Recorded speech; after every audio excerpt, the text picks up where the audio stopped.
आदरणीय व्यासपीठ, सर्व गुरुजन वर्ग आणि येथे जमलेल्या माझ्या सर्व मित्रमैत्रिणींनो, आज आपण आपल्या देशाचा प्रजासत्ताक दिन साजरा करण्यासाठी एकत्र जमलो आहोत. स्वातंत्र्यवीरांना करूया शतशत प्रणाम. त्यांच्या निस्वार्थ त्यागानेच भारत देश बनला महान. इंग्रजांच्या तावडीतून आपल्या देशाला 15 ऑगस्ट 1947 रोजी स्वातंत्र्य मिळाले. हे स्वातंत्र्य मिळण्यासाठी अनेक थोर नेते आणि स्वातंत्र्यवीरांना बलिदान द्यावे लागले होते. त्यानंतर 26 जानेवारी 1950ला आपल्या भारत देशात संविधान अंमलात आले. तेव्हापासून आपल्या देशाला पूर्ण स्वतंत्र गणराज्य घोषित करण्यात आले. 26 जानेवारी हा दिवस आपण दरवर्षी राष्ट्रीय सण म्हणून साजरा करतो. या दिवसालाच भारतीय प्रजासत्ताक दिवस असेही संबोधले जाते.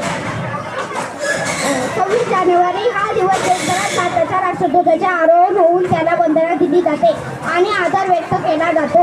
मेरा भारत महान असे आपण सर्वात मोठ्या अभिमानाने म्हणतो.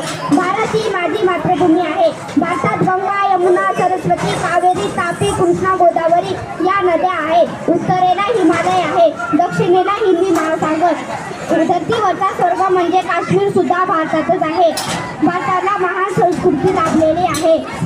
भारत म्हणजे महापुरुषांची वीर भूमी होय. अनेक थोर वीरांनी, शूरवीरांनी, महापुरुषांनी आपल्या कार्यातून, आपल्या बलिदानातून आपल्या देशाला महान बनवलेले आहे. मला माझ्या भारत देशाचा अभिमान आहे.